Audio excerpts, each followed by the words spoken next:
Oh, howdy all, grab yourself a drink. It is time for some Path of Exile 2 discussion. We're currently a day and a half into 0.2.0 Dawn of the Hunt. Today, there has been a number of patches. Yesterday, there were even more of them. And what I want to do in this video is go through both the patches that have happened, the important ones, the ones that were just crash fixes, and also look at the state of the game so far. I went to bed last night aware there was a bunch of grumbling about the state of the game. I wasn't sure whether it was the normal Reddit tantrums that happen every time there's an expansion, whether it's well received or not, or whether it was something a little bit more serious. Well, it turned out that it definitely was something a bit more serious. When I woke up this morning, one of the first videos that YouTube was recommending to me, and has recommended to me many times because it has almost 250,000 views, was a video that started out with the title, "Worst Patch Ever?" ? I have seen reactions like this in Path of Exile 1 before, not in Path of Exile 2. 3.18 really comes to mind as a patch that was extremely unpopular on day one, but also 3.19 was unpopular both on day one and later on. 3.6, 3.4, 3.14, each of those was a buggy mess on day one. Some of them improved, 3.4 in particular. 3.6 ended up remaining quite unpopular for a long time. So it's neither unprecedented nor something that grinding gear games are unable to turn around. There's a couple of things that are different this time as well though, and we'll get into those in a sec. So what I want to do in this video is look at what the real problems are in my opinion, what's been done so far about them, and also what I think needs to be done next. Let's start with the patches that have taken place. Firstly, we had the first hotfix. We'll get to this when we come to hotfix 4, but I think this one might have actually caused some problems later on. So, a couple of MTX were turned off. These were causing a bunch of client crashes, and so grinding gear games just unilaterally turned them off and made sure that no one could continue to use these MTX that were crashing other people in towns. After that, there was a client crash that was happening in the Red Veil, simple enough problem, and it eventually got fixed. And after that, the worst client crash of them all. Fix the unknown object type serialized by server client crash. Up until this point, people had been complaining about the patch and had two main complaints. The first ones were all of the crashes, and this one addressed the worst of the remaining crashes. The other one was the Smith of Kitava ascendancy. The Smith of Kitava ascendancy was just flat out broken for the first 8 3/4 hours of the league. You could not ascend as a Smith of Kitava. Full stop. Just not allowed. This was eventually fixed alongside a number of other bug fixes that took place in hotfix 4. There were also a couple of Spectre specific changes, and you'll see there's more Spectre changes later. Now my speculation is that grinding gear games have had a bunch of internal playtest patches for the game, and one of them made two changes. One of them was activating the Smith of Kitava, and the second one was adding those MTX that were causing all the crashes. Then, at some point, someone's come along and said, hey, those MTX are causing all these crashes, but only on the live servers. We better turn them off. And their response has been to then go and revert that particular patch.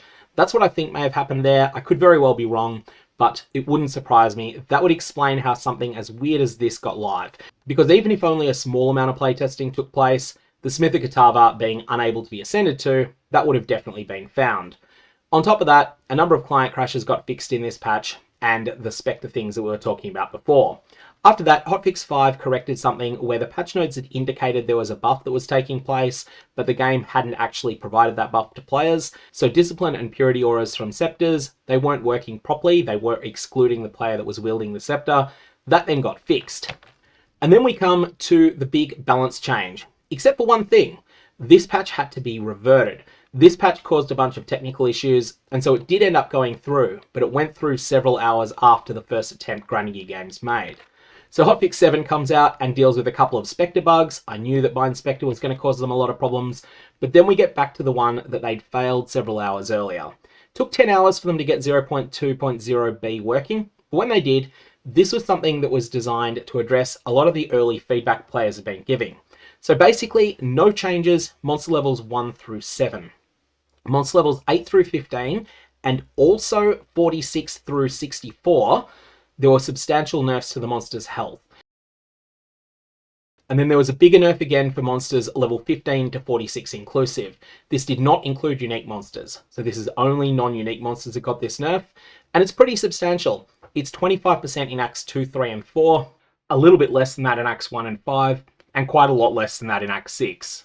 So what was the specific feedback people were giving? It was that killing normal monsters is taking too long. What was the cause that grinding gear games ascertained? They thought, well, monsters have too many hit points. I actually want to argue that it was something else, and that is that two design decisions Grinding Gear Games made early in development have come back to haunt them. The first one was the decision to include Magic Find at all. Internal testers, I bet, are very well aware that Magic Find is an overpowered stat, both in the campaign and at endgame. And as a result, what do? They go and they equip items with Magic Find. So then they're running through the campaign, their gear is just universally better than what you get if you don't have Magic Find on your character. And as a result, they're not experiencing the difficulties that lots of players on the live servers have. Those players on the live servers, they don't know not to fall into the trap of electing not to use Magic Find gear. So that's the first design decision. The players that are doing the playtesting simply have more and better loot because they know to equip Magic Find gear, whereas the live server players, not everyone has that information. The second design decision that's coming back to haunt them was a couple of decisions that they made in terms of taking systems from Path of Exile 1 and choosing not to use them in Path of Exile 2.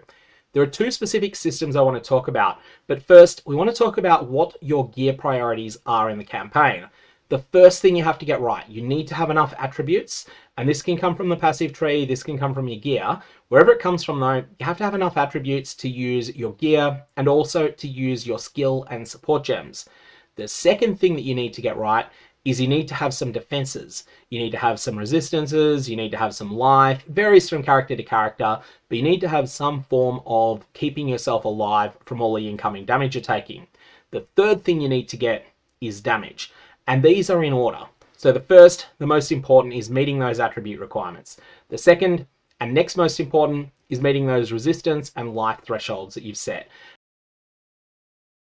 And then your third priority is fixing up your character's damage. Now, if you're extremely experienced, you can disregard number 2 and you can just jump straight to number 3 if you know all of the boss's attack patterns and things like that, and you're really confident at dodging. And that's exactly what players who are playing in the various race events, exactly what they end up doing. So where does this leave those players that don't use Magic Find? Well, in Path of Exile 2, they really have to get their attributes on gear or the passive tree, and it has to be actually rolled onto that gear. It's not something that you can go, all right, I'm just going to find one of the Path of Exile 1 solutions that exists. In Path of Exile 1, if you've got lots of intelligence, but you don't have enough dexterity and you don't have enough strength, then you can equip a dex and strength hybrid amulet. And there's ways you can deterministically get this item base. It's not something you have to be lucky to get. And on top of it, you probably have an alchemy orb that you can throw on it. Even if the alchemy orb ends up being pretty terrible, it'll do something for you. It'll potentially solve you a bunch of problems. In Path of Exile 2, you don't really have these solutions. But more importantly, the other thing that you've got in Path of Exile 1 is the ability to use the crafting bench. In Path of Exile 2, if you pick up an item off the ground and it's missing a critical stat, something that your character can't function without, this could be movement speed on boots, this could be attack speed on a martial weapon, it could be plus gem levels on a spellcaster weapon. If you're missing this in Path of Exile 2, the item just is non-loot. It may as well not have existed. In Path of Exile 1, if it's missing one of these pieces, you can craft a lower tier version of it deterministically onto the item. You can only have one of these mods on an item, and it does take up a prefix or suffix slot, so it's not like there's no opportunity cost. It's actually more of an opportunity cost than you suffer with runes, but it's something that you can deterministically fix. In Path of Exile 2, you can potentially do this with runes for resistances, you can potentially do this with runes for elemental damage types on weapons, or potentially even something like physical leech if that's a stat you want. But you can't do it for attributes, and that puts you in a really bad spot. The other way that you get attributes in Path of Exile 1 is from the passive tree. If you start in the north area of the passive tree in Path of Exile 1, you will just have all of the intelligence you want, just the way that the pathing is set up there. But you might find that you pick up a piece of dexterity intelligence hybrid armor, you want to wear it because its stats are great, but you can't wear it because you don't have the dex.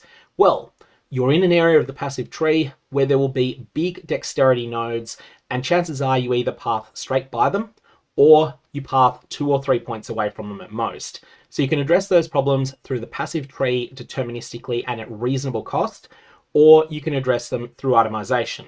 And ultimately, you want to address them through items. But in the short term, if that's not an option, if the right items aren't dropping for you, then you've got the passive tree as a fallback. In Path of Exile 2, you don't have these safety nets. And as a result, you can fall a little bit behind and you can get yourself into a really bad bind where you've got a terrible weapon. You're way past where this weapon would be even acceptable to use, much less good, but it happens to have an attribute on it, and if you unequip this weapon, you're then unable to use all of your skill gems. And as a result, you're forced to keep this obsolete weapon, which is the most important gear piece on your character, and your character ends up falling further and further behind. You start dying more and more often because it takes longer to kill monsters, and you end up on this sort of downward spiral.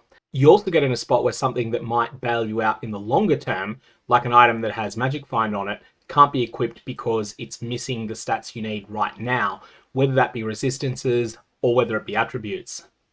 Now in Path of Exile 1, you've got the tools to get out of that downward spiral. And in Path of Exile 2, the primary way that you bail yourself out of situations like this is by trading with other players. And that is why we're seeing something that I don't think I've ever seen before. Of the top 1,000 characters currently in solo self-found by XP, 97 of them have retired from SSF and jumped back into the trade league. This is a pretty unprecedented number. It's not something I usually would expect to see. But what I think is happening is that these players are hitting somewhat of a brick wall where they can't progress based upon what they're finding themselves, but they do have things that other players are going to want to trade for. So they jump over into Trade League, where they can get out of this particular problem that they're facing at the moment. And that's something that I think is a fairly alarming number, because SSF, whilst it's a hard mode, it's harder than the base game, and it's also not a mode I particularly enjoy. I know it has a lot of real fans. Most of the people that play solo self-found love the game mode. And to see 10% of them electing to retire from SSF and jump back to trade, only a day and a half in, that's pretty much unprecedented as far as I can see. So that's what I think are the underlying causes of the problem. It's not necessarily that monsters had too many hit points even on day one. It's just that players are lacking the gear to address their character's weaknesses, and that's causing those weaknesses to spiral out of control. This is something that people in trade are able to ameliorate through trading with other players, just to get the thing that might be perfect for someone else but isn't for you. But it's something that's causing really visible problems in SSF and also amongst non-trading players in Trade League. On top of that, I think one of the other things that's exacerbating this is that there just wasn't any real time for theory crafting, because the first half of the patch notes came out about 42 hours before league start, and the second half of the patch notes, i.e. all of the gem information, came out about 12 or 14 hours before league start, which meant there wasn't the time to theory craft, and so players are making suboptimal choices simply out of lacking information as well. All these things stack together, and I think they're the reason for the mostly negative reception that 020 has gotten so far. Anyways, I'm gonna leave it there. May your Varlobs have interesting results. Please don't use one on the next set of patch notes, and I'll see you around.